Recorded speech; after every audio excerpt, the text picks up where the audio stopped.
കോഴിക്കോട്ടെ DCC ഓഫീസിൻ്റെ ഉദ്ഘാടനത്തിനോട് അനുബന്ധിച്ചുള്ളൊരു video വ്യാപകമായി പ്രചരിച്ചിരുന്നു. അത് വലിയ ട്രോളൊക്കെ ആയിരുന്നു. അതിലെ വിഷ്വൽ എന്താണെന്ന് വെച്ചാൽ അതിലെ കോൺഗ്രസിൻ്റെ നേതാക്കന്മാർ ഉദ്ഘാടന സമയത്ത് തിക്കിത്തിരക്കുകയും ഇടിച്ചു കയറുകയൊക്കെ ചെയ്യുന്നതാണ് ഫ്രെയിമിൽ വരാൻ വേണ്ടിയിട്ട്. തുടർന്ന് കഴിഞ്ഞ ദിവസം കോൺഗ്രസിൻ്റെ മുഖപത്രമായ വീക്ഷണം ഇതിനെതിരെ ഒരു വിമർശനം കലർന്ന എഡിറ്റോറിയൽ എഴുതിയുണ്ടായി. അതിൽ നേതാക്കളെ ഇക്കാര്യമൊക്കെ ഓർമ്മിപ്പിക്കുന്നുണ്ട്. കൂടാതെ കോൺഗ്രസ് തങ്ങളുടെ ഇത്തരം പരിപാടികൾക്ക് വേണ്ടിയിട്ട് ഒരു പ്രോട്ടോക്കോൾ കൊണ്ടുവരുമെന്ന് കൂടിയിട്ടുള്ള റിപ്പോർട്ടുകൾ വരുന്നുണ്ട്. ഇതാണ് അടുത്തായി ചർച്ച ചെയ്യുന്നത്. പ്രമോദ് സാർ, നമുക്കിപ്പോൾ CPM-നെയൊക്കെ പോലുള്ള അറിയാം പാർട്ടികൾ എങ്ങനെയാണ് ഒരു കേഡർ സംവിധാനം അല്ല അവരൊരു പരിപാടി നടക്കുന്നതെന്ന്. കോൺഗ്രസ്സിന് ഇത്തരത്തിലൊരു പ്രോട്ടോക്കോൾ കൊണ്ടുവന്നാൽ പോലും ഇങ്ങനെയൊക്കെ നടത്താൻ സാധിക്കുമോ? അത് നശിപ്പിക്കുന്നുണ്ട്. അങ്ങനെ ഒരു പ്രോട്ടോക്കോൾ കൊണ്ടുവന്നാൽ അത് ലംഘിക്കുന്നവരിൽ ആദ്യത്തെ ആളുകൾ ആരായിരിക്കുമെന്ന് നമ്മൾ ആ വിഷ്വലിൽ നിന്ന് തന്നെ മനസ്സിലാക്കി അല്ലേ? ആരായിരിക്കും? അതിൻ്റെ ഉന്നത നേതാക്കൾ തന്നെയാണ് അല്ലേ? ആ നേതാക്കൾക്ക് ഒരു സ്ഥാനം കിട്ടാൻ വേണ്ടിയിട്ടുള്ള ഉന്തും കുത്തും ഒക്കെയാണ് നമ്മൾ കണ്ടത്.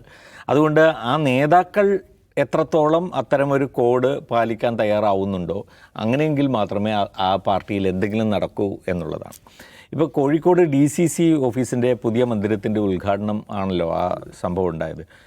അതിൽ ഞാൻ മനസ്സിലാക്കുന്ന ഒരു കാര്യമെന്ന് വെച്ചാൽ ആ ഓഫീസ് പണിയുന്നതിനും അതിന് വേണ്ടിയിട്ടുള്ള എഫേർട്ട് എടുക്കുന്നതിലൊക്കെ DCC പ്രസിഡൻ്റായിട്ടുള്ള പ്രവീൺ കുമാർ ഒരുപാട് കഷ്ടപ്പെട്ടിട്ടുണ്ട്. അദ്ദേഹത്തോടൊപ്പം നിന്നിട്ടുള്ള മറ്റ് നേതാക്കളും ഒക്കെ ഒരുപാട് കഷ്ടപ്പെട്ട് ആണ് അതിലേക്ക് എത്തിയത്. മാത്രമല്ല അവരത് വെറുതെ ഒരു നാടമുറിച്ചുള്ള ഉദ്ഘാടനം എന്നുള്ള നിലയിലല്ല. അതുമായിട്ട് ബന്ധപ്പെട്ട് ത്രിവർണ്ണോത്സവം എന്ന് പറയുന്ന വിപുലമായ ഒരു മാസമൊക്കെ നീണ്ടു നിൽക്കുന്ന പരിപാടികൾ സംഘടിപ്പിച്ചു. അതിലൊരു പരിപാടിയിൽ ഞാൻ പോയിട്ടുണ്ടായിരുന്നു. ഒരു മീഡിയ സെമിനാറായിരുന്നു. അപ്പോൾ എനിക്കവിടെ കാണാൻ കഴിഞ്ഞതെന്ന് വെച്ചാൽ വളരെ അച്ചടക്കത്തോടെ അതിൽ പങ്കെടുക്കുന്ന കുറേ കോൺഗ്രസ് പ്രവർത്തകരും വലിയ മറ്റ് ബഹളങ്ങളൊന്നുമില്ല. ഇപ്പോൾ വേദിയിൽ കുറച്ച് ജേർണലിസ്റ്റുകളൊക്കെ പ്രധാനപ്പെട്ട ആളുകളൊക്കെ അതിനകത്തുണ്ടായിരുന്നു. പ്രവീൺ കുമാർ പോലും വേദിയിൽ ഇരുന്ന് കൊണ്ടല്ല അതിൽ പങ്കെടുത്തത്. ഒരു തവണ അദ്ദേഹം വേദിയിലേക്ക് വന്നു, സംസാരിച്ചു, അദ്ദേഹം പുറത്തു പോയി ഇരിക്കുകയാണ് ചെയ്തത്. മറ്റ് നേതാക്കളും അങ്ങനെ കാര്യമായൊന്നും വേദിയിൽ സ്ഥാനം പിടിക്കാനുള്ള ഒരു നീക്കത്തിലൊന്നും ആയിരുന്നില്ല. പക്ഷേ നന്നായി നടന്ന ഒരു പരിപാടി. ഇതുപോലെ തന്നെയാണ് അവിടെ വേറെയും പരിപാടികളെന്ന് ദളിത് കോൺഗ്രസിൻ്റെ നേതൃത്വത്തിൽ നടന്നിട്ടുണ്ട്. ചരിത്ര സെമിനാർ നടന്നിട്ടുണ്ട്. പിന്നെ അതുപോലെ അതിൻ്റെ ഭാഗമായിട്ട് ബുക്ക് ഫെസ്റ്റിവൽ നടന്നിരുന്നു, പ്രദർശനങ്ങൾ നടന്നു. അതെല്ലാം ചെയ്തിട്ടുണ്ട്. അങ്ങനെ ചെയ്യുന്നുണ്ടെങ്കിൽ അതിൻ്റെ അർത്ഥം താഴെ തട്ടിലും അല്ലെങ്കിൽ ഒരുപക്ഷെ ഇപ്പോൾ ജില്ലാ തലത്തിലെങ്കിലും ഇങ്ങനെയുള്ള പരിപാടികൾ സംഘടിപ്പിക്കാൻ വലിയ താല്പര്യവും മറ്റുള്ളവർ ഇപ്പോൾ CPM നേതൃത്വത്തിലുള്ള സംഘടനകൾ അവരുടെ കൾച്ചറൽ ഓർഗനൈസേഷൻസ് അതുപോലെ തന്നെ ഇപ്പോൾ നമ്മുടെ നാട്ടിൽ തന്നെ ധാരാളം ബുക്ക് ഫെസ്റ്റിവലും അതുപോലെ തന്നെയുള്ള ലിറ്ററേച്ചർ ഫെസ്റ്റിവലുകളൊക്കെ നടക്കുന്ന ഒരു പുതിയ സംസ്കാരം അങ്ങനെ ഉയർന്നു വരുന്നുണ്ട്. അപ്പോൾ ഞങ്ങളും അതിൽ പങ്കുചേരണം എന്നൊരു തോന്നലും ഒരു താല്പര്യവും ഒക്കെ കോൺഗ്രസ് പ്രവർത്തകരിലും ഒക്കെ വരുന്നതിൻ്റെ ഒരു സൂചനയായിട്ടാണ് ഞാനത് കാണുന്നത്. അത് അവരെല്ലാം അംഗീകരിക്കുകയും ചെയ്യുന്നുണ്ട്. കോൺഗ്രസ്സിന് ഇങ്ങനെ ഒരു പരിപാടിയേ ഉണ്ടായിരുന്നില്ല. അതിപ്പോൾ പുതിയൊരു സംസ്കാരമായിട്ട് അത് വരികയാണ്. നല്ല കാര്യമായിട്ടാണ് എനിക്ക് തോന്നിയത്. വളരെ അഭിനന്ദനാർഹമായ രീതിയിലാണത് സംഘടിപ്പിക്കപ്പെടുകയും ചെയ്തത്. ഇതുപോലെ തന്നെയാണ് ഞാൻ കൊച്ചിയിൽ ഞാൻ പറഞ്ഞില്ലേ, എറണാകുളത്ത് അവിടെ DCC സംഘടിപ്പിച്ച ഈ ഗാന്ധി 125 എന്ന് പറയുന്ന ഒരു പ്രോഗ്രാം. അത് കുറേ ദിവസത്തോളം നീണ്ട ഒരു പരിപാടിയായിരുന്നു. വളരെ നന്നായിട്ട് സംഘടിപ്പിച്ചിരുന്നു. അപ്പോൾ കോൺഗ്രസ്സിൽ വേണമെങ്കിൽ ഈ നിലയിൽ ആ കാര്യങ്ങൾ ചെയ്യാൻ കഴിയും. പക്ഷേ അതെല്ലാം തകർന്നു പോകുന്നത് എപ്പോഴാണ്? അതായത് ഈ ക്യാമറകൾക്ക് മുന്നിൽ ഞാൻ മുമ്പിൽ എന്നുള്ളൊരു വാശിയോടെ ചില ആളുകൾ കടന്നു കയറുമ്പോൾ ഇപ്പോൾ ഇവിടെ തന്നെ നമുക്ക് ആ ദൃശ്യം കണ്ടതിൽ നിന്ന് ഞാൻ പറയുകയാണ്, മുൻ DCC പ്രസിഡന്റ് KC അബുവിൻ്റെ ഒരു നിൽപ്പായിരുന്നു അതിനകത്ത് ഏറ്റവും അതുമായിട്ട് ബന്ധപ്പെട്ട് വന്ന സറ്റയറുകളിലും ട്രോളുകളിലും ഒക്കെ അത് വളരെ വ്യക്തമായി പറയുകയും ചെയ്തു. അദ്ദേഹത്തെ പിന്നെ ടാറ്റ സ്റ്റീലിൻ്റെ അംബാസഡർ ആക്കാമെന്ന് വരെയുള്ള ട്രോളുകൾ വരികയും ചെയ്തു. അത് അദ്ദേഹം ആസ്വദിക്കുന്നുണ്ട് എന്നും കൂടിയാണ് ഞാൻ മനസ്സിലാക്കുന്നത് കേട്ടോ. അപ്പോൾ കാരണം അങ്ങനെയാണ് ആണെങ്കിൽ അങ്ങനെ കുറച്ച് ഇതിലേക്ക് പോട്ടെ, എന്നെക്കുറിച്ചും കുറേ ആളുകൾ പറയട്ടെ എന്നും കരുതുന്ന ഒരാളായിരിക്കാം.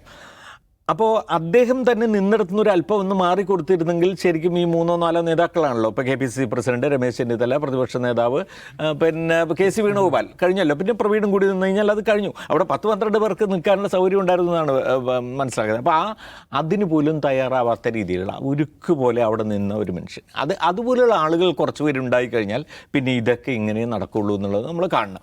അപ്പോൾ ഇതിൽ മനംനൊന്ത് പിന്നെ പ്രവീൺ തന്നെ അപ്പം തന്നെ ഒന്ന് അദ്ദേഹത്തിൻ്റെ ആഗ്രഹ സഫലീകരണത്തിൻ്റെ എന്താണെന്ന് അറിയില്ല, അദ്ദേഹം അവിടെ തന്നെ പൊട്ടിക്കരഞ്ഞു. അത് കഴിഞ്ഞിട്ട് അദ്ദേഹം പിന്നെ KPCCക്കും രാഹുൽ ഗാന്ധിക്കും ഹൈക്കമാൻഡിലെ ആളുകൾക്ക് മല്ലികാർജുൻ ഖാർഗെക്കും ഉൾപ്പെടെ ഈ വിഷയത്തിൽ കത്തെഴുതിയിട്ടുണ്ടെന്നാണ് ഞാൻ മനസ്സിലാക്കുന്നത്.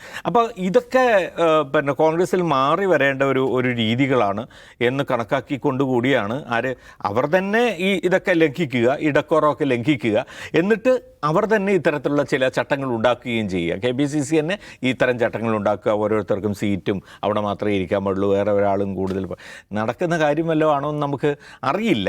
എന്തായാലും അങ്ങനെ ചില പിന്നെ അച്ചടക്കം കൊണ്ടുവരാൻ കഴിഞ്ഞ് കഴിഞ്ഞാൽ എന്ന് വെച്ചാൽ നാട്ടുകാരുടെ മുമ്പിൽ ഇങ്ങനെ നാണം കെടാതെ നോക്കിക്കഴിഞ്ഞാൽ അവർക്ക് തന്നെയായിരിക്കും നല്ലത് എന്നേ എനിക്ക് പറയാനുള്ളൂ. അജിംസ്, കോൺഗ്രസിൻ്റെ കാര്യത്തിൽ നമ്മളത് ആദ്യമായിട്ടല്ല ഇത്തരം കാണുന്ന. മുമ്പൊരു VD സതീശൻ്റെ വീഡിയോ ആണെങ്കിലും ശശി തരൂരിൻ്റെ വീഡിയോ ഒക്കെ ആണെങ്കിലും നമ്മൾ കണ്ടിട്ടുണ്ട്. ഇപ്പോൾ ദേശീയ തലത്തിലടക്കം ഓരോ സംസ്ഥാനങ്ങളുടെ ചുമതലയിലടക്കം കോൺഗ്രസ് സവിശേഷമായ ഒരു നിലപാട് കൈക്കൊള്ളുന്നുണ്ട്. അത്തരത്തിൽ കേരളത്തിൽ പോലും ഇത്തരം ഒരു പ്രോട്ടോക്കോളൊക്കെ കൊണ്ടുവരുമ്പോൾ പരിപാടിക്ക് കോൺഗ്രസ് അങ്ങനെ സ്വയം മാറാൻ കൂടിയിട്ട് സന്നദ്ധരാവുകയാണോ എന്നാണ് കാണേണ്ടത്. ഈ കോൺഗ്രസിൻ്റെ ഈ ഒരു സംഘടനാ സ്വഭാവം കൈവന്നത് ഞാൻ മുമ്പ് പറഞ്ഞില്ല. ഗാന്ധി ഒരു കൾട്ടായിട്ട് വരികയും ഗാന്ധി ഒരു ക്രൗഡ് പുള്ളറാവുകയും ചെയ്തു. അങ്ങനെ ശക്തി പ്രാപിച്ച ഒരു പ്രസ്ഥാനമാണല്ലോ ഇന്ത്യൻ നാഷണൽ കോൺഗ്രസ്. അവിടെ നേതാക്കന്മാർക്ക് പ്രസക്തിയുണ്ട്. ക്രൗഡ് പുള്ളേഴ്സായിട്ടുള്ള നേതാക്കന്മാരാണ് പാർട്ടിയിലേക്ക് ജനങ്ങൾ അണിചേർക്കുന്നത്. അപ്പോൾ ഗാന്ധിയെ കണ്ടുകൊണ്ട് മാത്രം കോൺഗ്രസിൽ ചേരുകയും സ്വാതന്ത്ര്യ സമരത്തിൽ എടുത്തിയാടുകയും ചെയ്ത ലക്ഷക്കണക്കിന് മനുഷ്യർ ഇന്ത്യയിലുണ്ട്. അതൊരു വ്യക്തിയുടെ ഐഡിയോളജിയെ നോക്കി, അദ്ദേഹത്തിൻ്റെ നിലപാടുകൾ നോക്കി പാർട്ടിയിൽ അണിചേരുന്ന ആൾക്കാരാണ്. ഈ ഒരു സ്വഭാവം ഇന്ത്യയിൽ എല്ലാ കാലത്തും കോൺഗ്രസ് പിന്തുടർന്നിട്ടുണ്ട്. ഇപ്പോൾ ഇന്ദിരാഗാന്ധിയെ കണ്ട് കോൺഗ്രസ്സിൽ അണിചേരുക, നെഹ്റുവിൻ്റെ ആദർശങ്ങളോട് ഇഷ്ടം തോന്നുന്നതിൽ അണിചേരുക. കാരണം കോൺഗ്രസ് എന്ന പാർട്ടിക്ക് ഒരു ഐഡിയോളജി ഇല്ലല്ലോ. അതായത് ഏതോ ഒരു ഐഡിയോളജിയുടെ പിൻബലത്തിൽ കോൺഗ്രസ് ആരും ചേരുന്നില്ലല്ലോ. അതുകൊണ്ടുകൂടിയാണ് ഈ ഗ്രൂപ്പ്. അപ്പോൾ ഈ കുറേയധികം നേതാക്കന്മാരുണ്ടാവുക, നേതാക്കന്മാരുടെ ചുറ്റും കുറേ ജനക്കൂട്ടം ഉണ്ടാവുക, അവർ പാർട്ടിയായി മാറുക. അതുകൊണ്ടാണ് ഗ്രൂപ്പിന് ലെജിറ്റിമസി കിട്ടുന്നത്. ഇങ്ങനെ കുറേ നേതാക്കന്മാരും അവരുടെ ഗ്രൂപ്പുകളും അവരെ ചുറ്റിപ്പറ്റിയ ആളുകളും അങ്ങനെ പാർട്ടി ശക്തിപ്പെടുന്നു. അപ്പോൾ ഇത് ഒരർത്ഥത്തിൽ കോൺഗ്രസ് സ്വയം കരുതുന്നത് അത് അവരുടെ ശക്തിയാണെന്നാണ്. കുറേ അധികം ക്രൗഡ് പുള്ളേഴ്സായുള്ള നേതാക്കന്മാർ, അവർക്ക് കുറേ ഗ്രൂപ്പുകൾ, അവരുടെ ചുറ്റും ആൾക്കൂട്ടം, അത് പാർട്ടിയെ ശക്തിപ്പെടുത്തുന്നു. അപ്പോൾ ഒരു പാർട്ടിക്കകത്ത് അഭിപ്രായ ഭിന്നത ഉണ്ടായെന്ന് കരുതുക. ഈ അഭിപ്രായ ഭിന്നതകൾക്ക് ഓരോ ഗ്രൂപ്പ് ഉണ്ടാകുന്നു. ആ അഭിപ്രായ ഭിന്നതകൾ ആ പാർട്ടിക്കകത്ത് തന്നെ ചർച്ച ചെയ്യപ്പെടുന്നു, അത് പുറത്തേക്ക് പോകുന്നില്ല. ഇപ്പോൾ പാർട്ടി സ്വീകരിക്കുന്ന ഒരു നിലപാടിൽ ഒരു ഗ്രൂപ്പിന് അഭിപ്രായ ഭിന്നതയുണ്ട്. അപ്പം ആ നിലപാടിൽ ഭിന്നതയുള്ള ആളുകൾ മൊത്തം ആ ഗ്രൂപ്പിൻ്റെ ഒപ്പം നിൽക്കുന്നു. അവരാരും പോയി CPM ചേരില്ല, മനസ്സിലാവുണ്ടോ? അവരാരും പോയി BJPയിലേക്ക് പോകില്ല. ഇതാണ് അതിൻ്റെ ശക്തി ഉണ്ടായിരുന്നത്. പക്ഷേ ആ കാലം കഴിഞ്ഞു എന്ന് ഇനിയും മനസ്സിലാക്കാത്ത ആളുകൾ കോൺഗ്രസ്സുകാർ മാത്രമാണ്. അതായത് ക്രൗഡ് പുള്ളർമാരായ കുറേ നേതാക്കന്മാർ, അവരുടെ കൂടെ വോട്ട് ചെയ്യാനും പ്രവർത്തിക്കാനും കുറേ അണികൾ.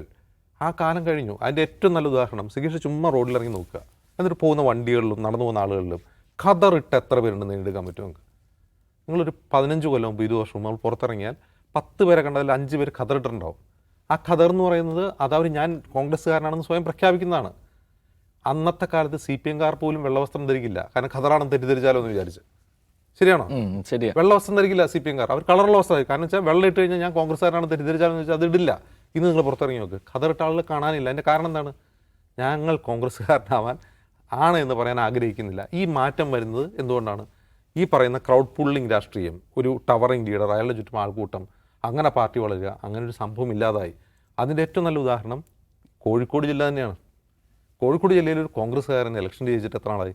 അസംബ്ലി ഇലക്ഷനിൽ 4 നൂറ്റാണ്ടാവുകയാണ്. 4 നൂറ്റാണ്ടായി കേരളത്തിൽ നിന്ന് കേരള അസംബ്ലിയിലേക്ക് ഒരു കോൺഗ്രസ്സുകാരൻ രക്ഷപ്പെട്ടില്ല. എന്തുകൊണ്ടാണ് ഉണ്ടാവുന്നത്? അത് കോൺഗ്രസിൻ്റെ സംഘടനാ ശരീരത്തിൽ വന്ന ഈ മാറ്റം കോൺഗ്രസ്സുകാർ തിരിച്ചറിയുന്നില്ല എന്നുള്ളതാണ്. സംഘടനാ ശരീരം എന്ന് ഞാൻ പറയുന്നത് ഗ്രൂപ്പിന് ലീഡർ, അവരെ ചുറ്റിപ്പറ്റിയ ആളുകൾ, ആ സാധനമൊക്കെ പോയി. ഇനി എന്താണ് വേണ്ടതെന്ന ചോദ്യത്തിലാണ് സുധാകരൻ വന്നപ്പോൾ നമ്മൾ സെമി കേഡർ ആകുന്നു, ബൂത്ത് കമ്മിറ്റികൾ ഉണ്ടാക്കും എന്ന് പ്രഖ്യാപിച്ചത്. അതായത് ബൂത്ത് ലെവലിൽ ഒരു ഇലക്ഷൻ വരുമ്പോൾ പാർട്ടി പ്രവർത്തനമൊന്നും വേണ്ട, നിങ്ങൾ പാർട്ടിയുടെ പ്രചാരണത്തിനോ പാർട്ടിയുടെ ഐഡിയോളജി പ്രചരിപ്പിക്കാൻ പോകണ്ട. കുറഞ്ഞ പക്ഷം ഒരു ഇലക്ഷനിൽ വോട്ടർമാരുടെ ഇടയിൽ വോട്ട് ചോദിക്കാൻ പോകാൻ ആളുകൾ വേണം, സ്ലിപ്പ് കൊടുക്കാൻ ആളുണ്ടാവുക, ബൂത്തിലിരിക്കാൻ ആളുണ്ടാവുക. ഇത് വളരെ അടിസ്ഥാനപരമായ കാര്യമാണ്. ഈ കാര്യത്തിൽ കോൺഗ്രസ് എത്രമാത്രം വിജയിച്ചിട്ടുണ്ട്? ഞാനൊരു കോൺഗ്രസ്സുകാരനാണ്. ഇന്നത്തെ ഇന്ത്യയിൽ ഇന്ത്യ എന്ന ആശയത്തെ ഉയർത്തിപ്പിടിക്കുന്ന ഒരേ ഒരു പാർട്ടി കോൺഗ്രസ്സാണ്. ഞാൻ കോൺഗ്രസ്സുകാരനായി പ്രവർത്തിക്കണം, ഞാൻ ജനങ്ങളോട് കോൺഗ്രസിൻ്റെ ആശയങ്ങളെപ്പറ്റി പറയണം, അവരോട് സംവദിക്കണം, അവരെ കോൺഗ്രസിന് വോട്ട് ചെയ്യാൻ പ്രേരിപ്പിക്കണം എന്ന് ചിന്തിക്കുന്ന സാധാരണ പാർട്ടി പ്രവർത്തകരായ മനുഷ്യരുണ്ടല്ലോ, അവരുണ്ടോ? അവരൊരു ബൂത്തിലുണ്ടോ? അത്തരം മനുഷ്യർ ബൂത്തിലുണ്ടോ? ആ ബൂത്തിലുള്ളവർ അവരെന്ത് ചെയ്യുകയാണ്? അവർ പാർട്ടിയുമായി അഫിലിയേറ്റഡ് ആണോ? അവർക്ക് പാർട്ടി നേതാക്കൾക്ക് അവരുമായി ബന്ധമുണ്ടോ, ഈ മനുഷ്യരുമായി ബന്ധമുണ്ടോ, അവരോട് കമ്മ്യൂണിക്കേറ്റ് ചെയ്യുന്നുണ്ടോ എന്ന കാര്യങ്ങൾ പരിശോധിക്കേണ്ടതുണ്ട്. അങ്ങനെ അടിത്തട്ടിൽ പ്രവർത്തകരെ ഉണ്ടാക്കുക, അടിത്തട്ടിൽ കോൺഗ്രസിൻ്റെ ആശയം പ്രചരിപ്പിക്കുക, കോൺഗ്രസ് എന്തുകൊണ്ട് നിലനിൽക്കണം, കോൺഗ്രസ് എന്തുകൊണ്ട് അധികാരത്തിൽ വരണമെന്ന് ജനങ്ങളോട് പറയാൻ കഴിയുന്ന പ്രവർത്തകരെ അടിത്തട്ടിൽ ഉണ്ടാക്കുക എന്നുള്ളൊരു കാര്യമുണ്ട്. ആ കാര്യത്തിലേക്ക് കോൺഗ്രസ് കടന്നാൽ മാത്രമേ കോൺഗ്രസിന് എന്തെങ്കിലും തരത്തിൽ നിലനിൽക്കാൻ കേരളത്തിൽ കഴിയൂ. അത് ചിന്തിച്ചു തുടങ്ങിയിട്ടുള്ള നേതാക്കൾ കോൺഗ്രസ്സിലുണ്ട് എന്നുള്ള സത്യമാണ്. ഇപ്പോൾ നമ്മൾ വളരെ നെഗറ്റീവായിട്ട് കാണുമ്പോൾ പോലും, ഇപ്പോൾ ഇത്തരം സംഭവങ്ങൾ ഉണ്ടാകുമ്പോൾ പോലും ഈ സംഭവം ഉണ്ടല്ലോ, അത് ക്യാമറയുടെ മുമ്പിൽ നിൽക്കുക എന്നുള്ളത് പഴയ ഒരു 30 വർഷം മുമ്പുള്ള സ്ട്രാറ്റജിയാണ് നേതാക്കളുടെ. അന്ന് പത്രമേ ഉള്ളൂ, പത്രത്തിൻ്റെ പേജിൽ ഒരു ഫോട്ടോയിൽ താൻ ജീവിച്ചിരിപ്പുണ്ട് എന്ന് വോട്ടർമാരെയും അണികളെയും അറിയിക്കുക, അതിനുവേണ്ടിയാണ് ഇടിച്ചു നിൽക്കുന്നത്. ഇതൊരു 30 കൊല്ലം മുമ്പുള്ള സ്ട്രാറ്റജിയാണ്. കെ.സി. എബു എന്താണ് അങ്ങനെ നിൽക്കുമ്പോൾ വിചാരിക്കുക, ഞാൻ അങ്ങനെ നിന്നില്ലെങ്കിൽ, ആ ഒരു വിഷ്വലിൽ തന്നെ കണ്ടില്ലെങ്കിൽ താൻ ജീവിച്ചിരിപ്പുണ്ട് എന്ന് കോൺഗ്രസ് അണികൾക്കും വോട്ടർമാർക്കും മനസ്സിലാവില്ല എന്ന് കരുതിയാണല്ലോ നിൽക്കുന്നത്. യഥാർത്ഥത്തിൽ അത് തന്നെയാണ് പ്രശ്നം. കെ.സി. എബു ജീവിച്ചിരിപ്പുണ്ട് എന്ന് തെളിയിക്കേണ്ടത് അദ്ദേഹത്തിൻ്റെ ബാധ്യതയാണ്. അത് ഫോട്ടോയിൽ പോസ്റ്റ് ചെയ്തിട്ടല്ല, ഫോട്ടോയിൽ പോസ്റ്റ് ചെയ്തിട്ടല്ല താൻ ജീവിച്ചിരിപ്പുണ്ടെന്ന് അറിയിക്കേണ്ടത്. അതിന് വേറെ അത് മനസ്സിലാക്കാനുള്ള ബോധം കെ.സി. എബുവിനുണ്ടാവുക എന്നുള്ളതാണ് പ്രധാനം. അപ്പോൾ ഇത് കെ.സി. എബു എന്ന് ഞാൻ അദ്ദേഹത്തെ വ്യക്തിപരമായിട്ട് അധിക്ഷേപിക്കുകയല്ല.